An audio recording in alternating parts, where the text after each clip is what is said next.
Bien, en este video vamos a ver acerca de la resonancia serie. ¿Ya? En una primera instancia vamos a ver un poco la parte teórica y luego estaremos graficando las curvas características, ¿no?, de este fenómeno en el software MATCAT. Bien, como sabemos, la resonancia serie, ¿no?, es un fenómeno que se presenta solo en los circuitos de corriente alterna, ¿no? Es decir, necesitamos una fuente de corriente alterna para que se presente este fenómeno. Entonces, explicaremos los elementos que están involucrados en dicho fenómeno. El resistor tiene su variable intrínseca como la resistencia, el inductor tiene a la inductancia y el capacitor tiene la capacitancia. Entonces, estos dos últimos elementos, el inductor y el capacitor, su comportamiento o la respuesta que tiene ante una excitación alterna depende de la frecuencia. Es decir, la reactancia inductiva es igual a 2pi por F y por la inductancia J, ¿no? Y por otro lado tenemos la reactancia capacitiva, que va a ser menos J sobre 2pi F por la capacitancia. Entonces, eh, el fenómeno de resonancia serie ocurre cuando tanto la reactancia inductiva como la reactancia capacitiva toman el mismo valor.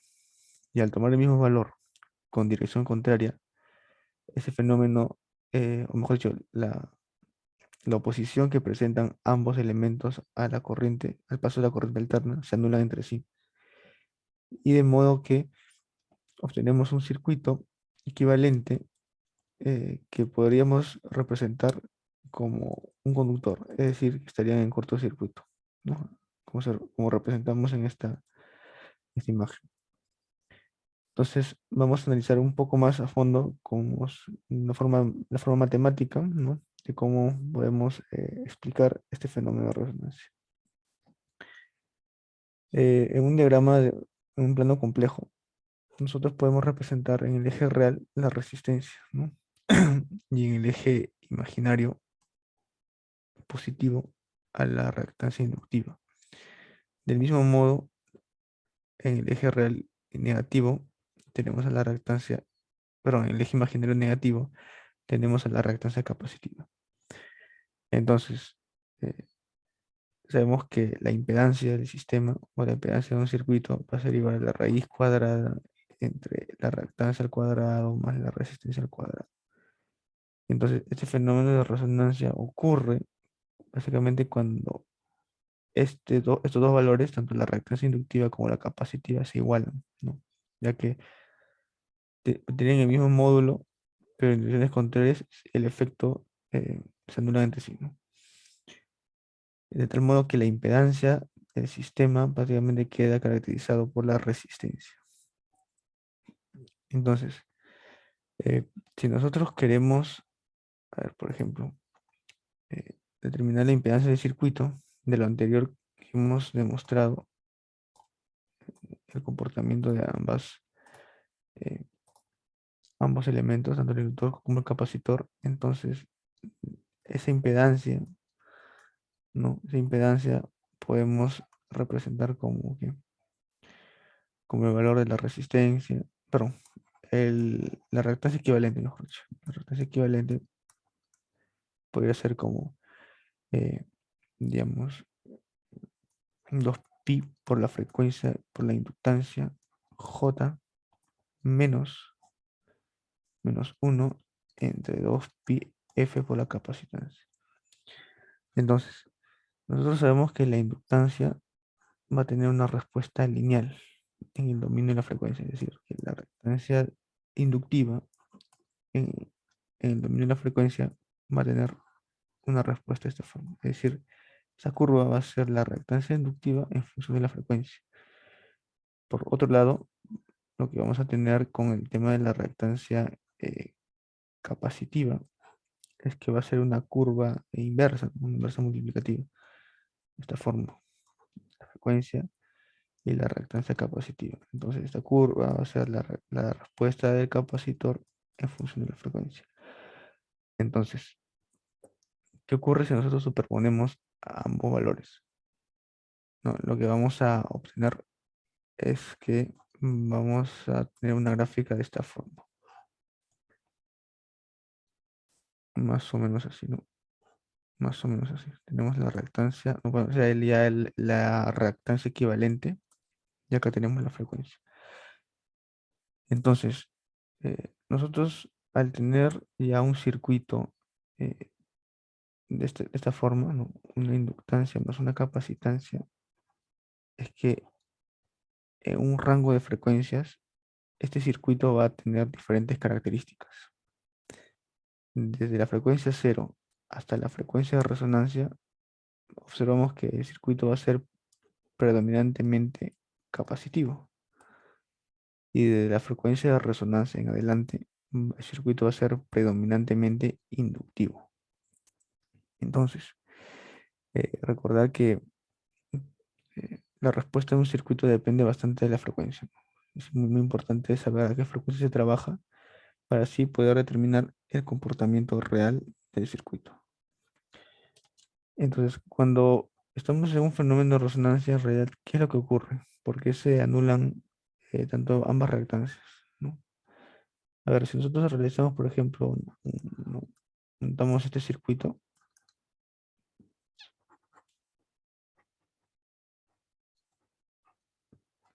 ¿ya? Y asumimos que el circuito está en resonancia. Entonces, eh, si nosotros, por ejemplo, por aquí agarramos un multímetro, ¿no? A ver, si nosotros, por ejemplo, acá agarramos un multímetro y hacemos una medición entre ambos extremos del circuito LC, y observaremos que vamos a tener una tensión, una diferencia de potencial de 0 voltios, como indica la teoría, ¿no? Vamos a tener un cortocircuito. Pero, si nosotros medimos aquí la inductancia, no sé, un valor, por ejemplo, no sé, un valor de, a ver, 100 voltios, por ejemplo, ¿no? 100 voltios. Y este extremo, en los extremos del capacitor, vamos a tener menos 100 voltios, ¿no? Que en suma va a dar un valor de 0 voltios.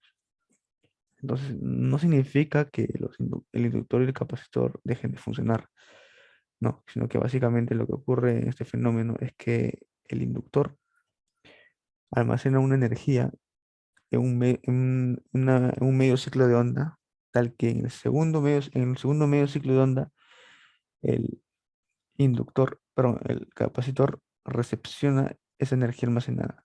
Entonces, en un medio ciclo de onda, el capacitor entrega, en el otro medio ciclo, el, el capacitor recibe, perdón, en un primer ciclo de onda, el inductor entrega, y en el otro medio ciclo de onda, el capacitor también está entregando. O sea, la energía almacenada está, digamos, se están intercambiando entre ambos elementos, tanto en el inductor como en el capacitor.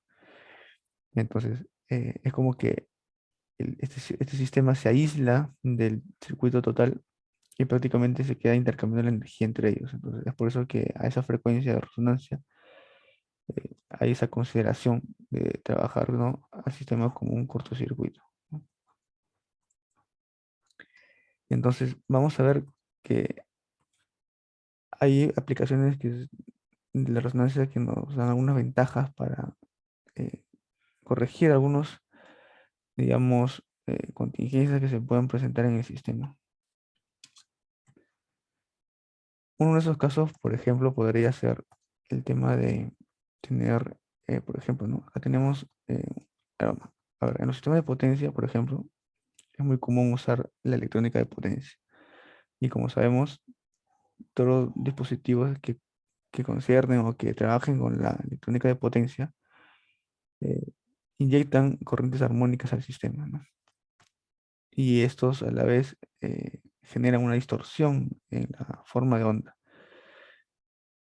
Bien, por ejemplo, acá tenemos al CI, ¿no? Por ejemplo, ya. Y aquí tengamos una barra, por ejemplo, ¿no? Y acá tenemos un transformador, por ejemplo, un transformador de esta forma, ¿no? Acá un delta Y y acá está aterrado, por ejemplo. De tal modo que aquí tengamos una barra, ¿no? Una barra del sistema. A ver, una barra del sistema. Y por aquí hay carga, bueno, carga. Entonces, nosotros para poder muchas veces estabilizar esa tensión, la tensión en esta barra, que esté una por unidad, eh, se hace el uso o se utiliza los dispositivos de electrónica de potencia, por ejemplo, un SBC, ¿no? A ver, hacemos la simulación que por aquí tengamos un dispositivo de electrónica de potencia, ¿no? Ahí está. Entonces, ese dispositivo como tal va a entregar corriente al sistema, ya corrientes armónicas. ¿Qué ocurre en el caso de las corrientes, por ejemplo, de armónicas de tercer orden? ¿Ya?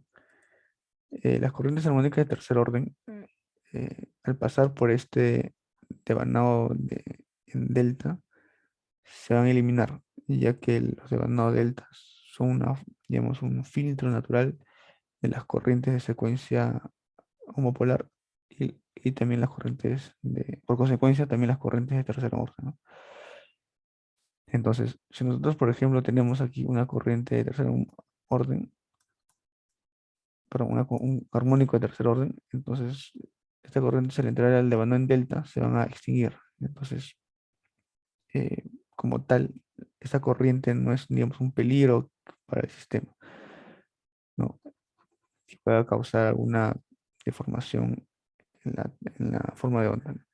Pero ¿qué pasa si el dispositivo ya empieza a generar corrientes, por ejemplo, de quinto armónico? Ya, la corriente se va a ir por aquí, porque este transformador por el condicionado no puede eliminar eh, las corrientes de quinto armónico. Entonces, y armónicos superiores también. Entonces, ya es un problema, ¿no? Entonces, para resolver estos casos, lo que se hace uso es de los filtros, ¿no? Filtros armónicos, que no es ni nada menos que únicamente una resistencia, un inductor y una capacitancia cero, sintonizados de tal forma que cuando ellos tengan a una frecuencia del quinto armónico, que sería 6 por, bueno, no, perdón, 5 por 60, que a una frecuencia de 300 hercios, el sistema, este sistema entra en resonancia. Al entrar en resonancia, la impedancia va a ser muy bajita, prácticamente cero. Entonces la corriente siempre busca el camino de menor resistencia.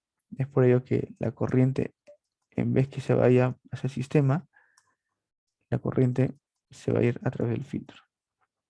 De esta manera, eh, digamos, cumplimos con ciertos estándares sobre la inyección de armónico del sistema para de esta forma no causar eh, irregularidades en la tensión, ¿no? Según la norma técnica de calidad de servicios eléctricos, para una tensión, ya para una tensión mayor a 60 kilovoltios, se pide una tasa de distorsión armónica máxima del 8%, perdón, del 3%. Y para tensiones menores de 60 kilovoltios, te da un rango un poco más amplio que puedes trabajar hasta el 8%, ¿no? Entonces, para cumplir con estas, eh, digamos, condiciones que impone el sistema o la ley, debemos hacer uso, ¿no?, de dispositivos de filtrado para cumplir con los requerimientos, ¿no? Ahora, ahora vamos a ver en esta parte el uso de software de MatCat para poder analizar, ¿no?, y graficar las respuestas tanto del inductor como del capacitor y en conjunto también de ambos cuando se presenta o están en una etapa de resonancia. Bien, a ver, eh, me olvidaba. Por ejemplo, en este caso, en el caso de que nosotros queramos determinar la frecuencia de resonancia, ¿ya? Si nosotros hacemos la igualdad de estos valores y despejamos la frecuencia, entonces nosotros podemos tener una frecuencia a la cual ambas reactancias van a ser iguales, es decir, la frecuencia de resonancia. que tiene un valor de 1 sobre 2pi sobre la raíz cuadrada de LC, ¿no? Entonces, nosotros tenemos aquí un ejemplo, ¿ya? Un ejemplo eh, de... Nosotros tenemos aquí un ejemplo de un circuito, a ver, digamos que es un circuito así, ¿no? Una inductancia y una capacitancia, ¿no? Entonces acá tenemos el L, acá tenemos el C. Y estos serían los valores, ¿no? Esto sería 69 pues, microhenrios, ¿no? Tenemos acá el valor de microhenrios. A ver, vamos a borrar esto. Ya. Microhenrios. Por otro lado, acá tenemos 1768 también microfaradios, ¿no? Entonces, si nosotros hacemos el uso de la fórmula para poder obtener la frecuencia de resonancia de este circuito LC, nos da que el sistema va a entrar en resonancia a un valor de 455.64674 Hz, ¿ya? Entonces, ahora en el software lo que vamos a hacer es que vamos a graficar tanto la respuesta del inductor, la respuesta del capacitor y la respuesta del circuito equivalente, ¿ya? Eh, a través de un rango de frecuencias. Cuando me refiero a respuesta, ya es básicamente eh, el comportamiento que tiene el sistema a una frecuencia dada. Bien, vamos a borrar esta parte acá. Listo.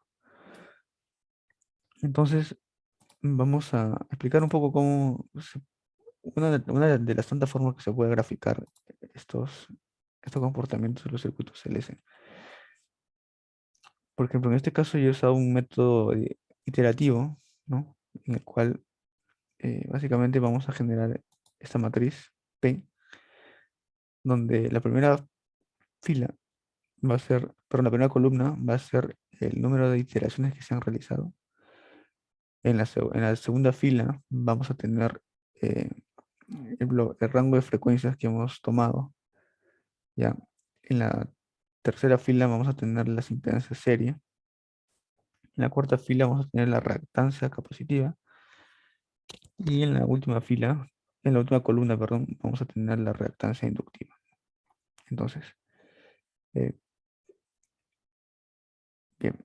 No, este es un método que quizás muchos ya conozcan. Ya, pues, así para explicar a grandes rasgos nada más. Que por ejemplo, nosotros primero generamos un vector, ¿no? Un vector o una matriz columna con los valores de frecuencia que nosotros queramos analizar, ¿no? O el rango de frecuencias que queramos analizar, que sería ese acá. En este caso hemos tomado un valor de una frecuencia de 10 hasta 1000 con un paso de 1, ¿no? Una variación de 1 Hz. Ahora, observamos que el tamaño de ese vector es de 991 elementos, ¿cierto? Bien. Ahora, eh, en eh, en este método iterativo, básicamente lo que ocurre es que tenemos un contador i, el cual nos va a ir contando la cantidad de iteraciones que vamos a realizar, ¿no? Y va a parar cuando básicamente el, el número de pasos sea igual al valor que nosotros hemos seteado. Entonces, en una primera instancia tenemos, a ver, por ejemplo, aquí la frecuencia, ¿no? La frecuencia que se va a almacenar en la fila 2, la columna 2, perdón. En la columna 3 vamos a tener la impedancia equivalente o la impedancia serie, ¿no? Tanto el circuito LC, ¿no? Acá está 2pi FL, ¿no? Que hemos visto, que sería 2pi FLJ menos J sobre 2pi FC, ¿no? Entonces nosotros hemos tomado el módulo. Al tomar el módulo, factorizamos el J, tenemos 2pi FL menos 1 entre 2pi FC, y al sacar módulo de menos j, ¿no? Esto tiene un módulo de 1, ¿no? Entonces prácticamente no se considera ese j y se llega a esta expresión. como en la cuarta fila, perdón, tenemos aquí la reactancia capacitiva, que este sería el valor también en módulo. Y en la última fila tenemos las respuestas del inductor. Como podemos observar ahí, la reactancia, que sería igual al valor de la reactancia inductiva, ¿no? 2πfL. Bien, una vez que nosotros tenemos este algoritmo, ya podemos obtener esta matriz, ¿no? Y de las cuales hemos extraído para poder hemos extraído algunas matrices para poder realizar unos gráficos, ¿no? Tanto el Z, que sería la impedancia, XL, que es la reactancia inductiva, que sería la quinta columna, perdón, y la reactancia capacitiva, que sería la cuarta columna, ¿no? Bien, entonces aquí nosotros hemos realizado el gráfico, ¿no? Tanto eh, la respuesta de ambos elementos, ¿no? Esa sería la respuesta del capacitor, la reactancia capacitiva en función de la frecuencia. Y esta línea de color negro sería la reactancia inductiva dominando la frecuencia, ¿no? Entonces, eh, según la teoría, sabemos ¿no? que la frecuencia de resonancia va a ser igual a 1 entre 2pi por la raíz cuadrada del S. Este valor ya lo hemos calculado. Si es que la memoria no me falla, es 455.674 Hz. Bueno, vamos a comprobar. Hemos calculado en la parte inicial. A ver, sí, 455.674. Bien. Entonces, si nosotros acá usamos un marcador, por ejemplo, vamos a la parte de gráficos, usamos un marcador vertical y digitamos el número de 455.674, ¿no? Y es claro que podemos observar que a esa frecuencia ambos, ambas reactancias toman el mismo valor, ¿no? Tanto que por acá tenemos el XC y por acá el XL. Entonces, estamos observando que cumple con la teoría, ¿no? Que cumple que a esa frecuencia, justo en el cruce de ambas curvas, eh, ambos toman el mismo valor y cumple con esta fórmula que se nos ha dado, ¿no? La frecuencia de resonancia para este sistema sería de 455.674. Entonces, ahora vamos a corroborar, ¿no? El gráfico de la impedancia equivalente, ¿no? Bien.